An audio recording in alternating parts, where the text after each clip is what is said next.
ओम श्री परमात्मने नमः। न कर्मणाम अनारंभात् नैष्कर्म्यं पुरुष अश्नुते न च संन्यसनात् एव सिद्धिं समधिगच्छति। कर्मणाम यानी नियत कर्मों के, अनारंभात न करने से, नैष्कर्म्यम यानी कर्म बंधन से मुक्ति, अश्नुते प्राप्त करता है, संन्यसनात् त्याग से, सिद्धिम सफलता, समधिगच्छति प्राप्त करता। न तो कर्म से विमुख होकर कोई कर्मफल से छुटकारा पा सकता है और न केवल संन्यास से सिद्धि प्राप्त की जा सकती है। भौतिकवादी मनुष्यों के हृदयों को विमल करने के लिए जिन कर्मों का विधान किया गया है उनके द्वारा शुद्ध हुआ मनुष्य ही संन्यास को ग्रहण कर सकता है। शुद्धि के बिना अनायास संन्यास ग्रहण करने से सफलता नहीं मिल पाती। ज्ञान योगियों के अनुसार संन्यास ग्रहण करने अथवा सकाम कर्म से विरत होने से ही मनुष्य नारायण के समान हो जाता है, किंतु भगवान श्री कृष्ण इस मत का अनुमोदन नहीं करते। हृदय की शुद्धि के बिना संन्यास सामाजिक व्यवस्था में उत्पात उत्पन्न करता है। दूसरी ओर यदि कोई नियत कर्मों को न करके भी भगवान की दिव्य सेवा करता है तो वो उस मार्ग में जो कुछ भी उन्नति करता है उसे भगवान स्वीकार कर लेते हैं। ये बुद्धि योग के अंतर्गत आता है। इसको अगर हम थोड़ा सा और क्लैरिटी दें कि किसी भी मार्ग के अनुसार कर्मों को स्वरूप से त्यागने की आवश्यकता नहीं है, क्योंकि मनुष्य न तो कर्मों के न करने से निष्कर्मता को प्राप्त होता है और न कर्मों को त्यागने मात्र से भगवत साक्षात्कार रूप सिद्धि को प्राप्त होता है। तो कर्म योग में कर्मों द्वारा निष्कामता की सिद्धि, इसको कैसे हम एक्सप्लेन कर सकते हैं कि भगवान कहते हैं कि कर्म योग में तो कर्तव्य का स्वरूप से त्याग इसलिए नहीं हो सकता क्योंकि उसमें तो कर्मों के माध्यम से ही निष्कामता की सिद्धि की जाती है। उसमें कर्मों को इस प्रकार किया जाता है जिससे वे कर्म मनुष्य के बंधन का कारण न बनकर मुक्ति का कारण बन जाए और मनुष्य निष्कामता प्राप्त कर ले। अर्थात जो भी आता चले आपके समक्ष, आप उसको कर्म के हिसाब से बस करते चलो, ये मेरा कर्म है, बस वो होता चलता है। तो ज्ञान योग में कर्तापन का अभाव, दूसरी ओर ज्ञान योग की स्थिति में पहुंचकर साधक ब्रह्म भाव को प्राप्त हो जाता है। उसके कर्मों में कर्तापन का भाव समाप्त हो जाता है। मतलब ये कि वो सोचता है कि ये मैं नहीं कर रहा हूँ, ये मेरे द्वारा किया हुआ नहीं है, जो भी हो रही है, जिसकी जो भी चल रहा है, जो भी हो रहा है, ये सब उनकी इच्छा के साथ हो रहा है, उनकी इच्छा के वजह से हो रहा है। इस कारण वो अपने को किसी भी कर्म या उसका कर्ता नहीं मानता और जो कर्म उसके द्वारा होते रहते हैं उनमें वो केवल प्रकृति के गुणों को ही हेतु समझता है। यद्यपि सूर्य पृथ्वी से करोड़ों किलोमीटर दूर है, परंतु उसके उदय होने पर संसार में क्रियाओं का होना प्रारंभ हो जाता है और सूर्य के प्रकाश के समाप्त होते ही धीरे धीरे सब लोग क्रियाओं को छोड़कर विश्राम करने लगते हैं। सूर्य के प्रकाश का क्रियाओं से इतना संबंध होते हुए भी सूर्य स्वयं उन क्रियाओं से सर्वथा अलग रहता है। किसी भी क्रिया का उस पर कोई उत्तरदायित्व नहीं होता। इसी प्रकार ज्ञान योग की निष्ठा में स्थित सांख्य योगी ये समझता है कि आत्मा की क्रिया शक्ति से क्रियाशील हुई प्रकृति के गुणों द्वारा सारे कर्म किए जाते हैं। उन कर्मों से उसका कोई वैचारिक संबंध न होने के कारण कर्मों को स्वरूप से त्यागने अथवा न त्यागने का प्रश्न ही नहीं उठता। इस प्रकार कर्मयोगी के लिए तो कर्तव्य कर्मों का त्याग योग की प्राप्ति में बाधक है और सांख्य योगी की दृष्टि में कर्मों के करने या त्याग का कोई महत्व नहीं। तो ये समझाकर भगवान जो है आगे के श्लोकों का एक्सप्लेनेशन देते हैं।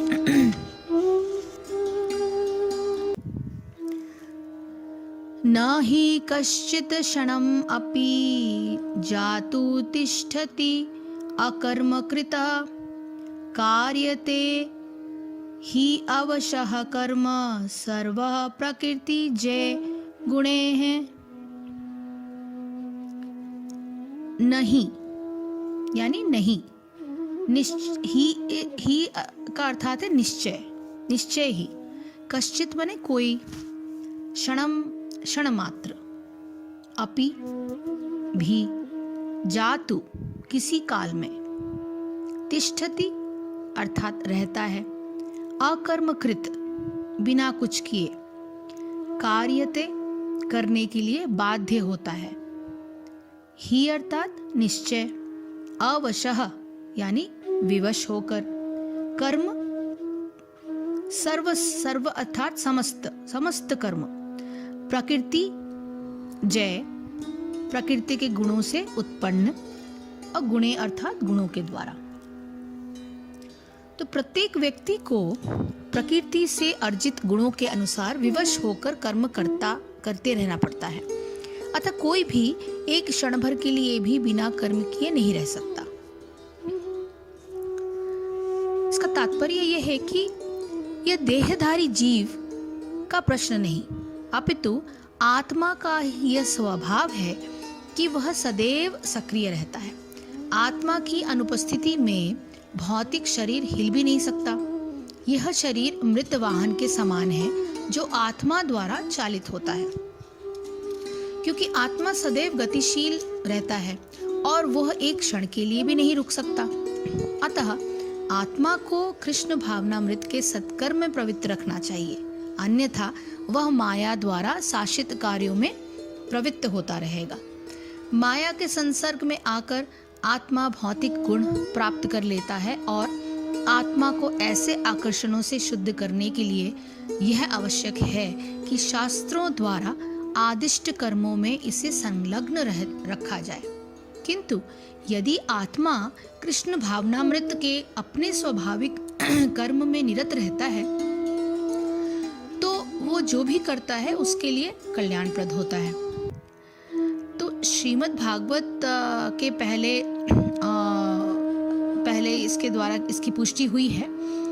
तो इसमें कहा गया कि यदि कोई कृष्ण भावनामृत अंगीकार कर लेता है तो भले ही वो शास्त्रानुमोदित कर्मों को न करे अथवा ठीक से भक्ति न करे और चाहे वो पतित भी हो जाए तो इसमें उसकी हानि या बुराई नहीं होती।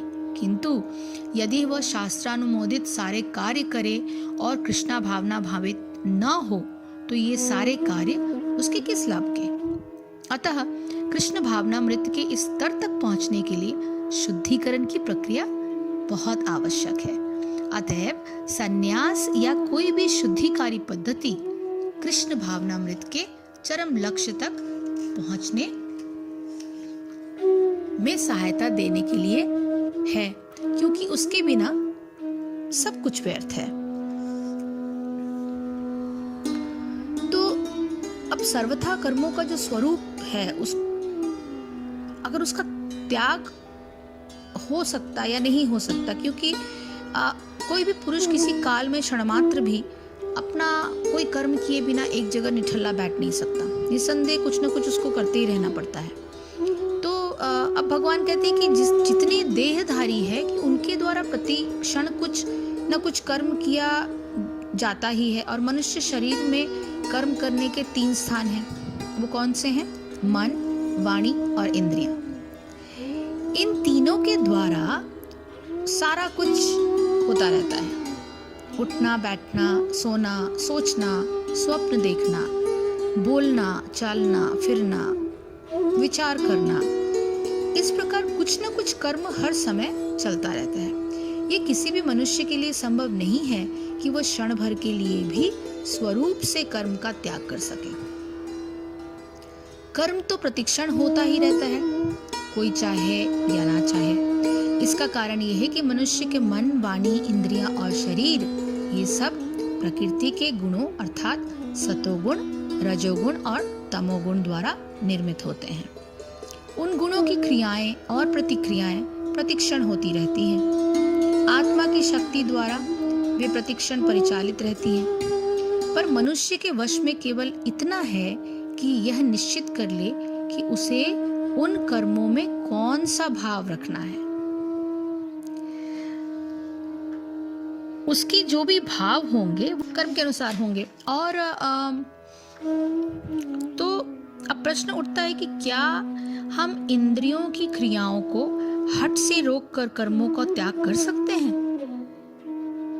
यह विचार बहुत ही इंपॉर्टेंट है। इस पर भगवान बताते हैं अगले श्लोक में। हरे कृष्ण कृष्ण कृष्ण हरे हरे, हरे राम राम राम हरे हरे। जय श्री कृष्ण, जय गुरुदेव।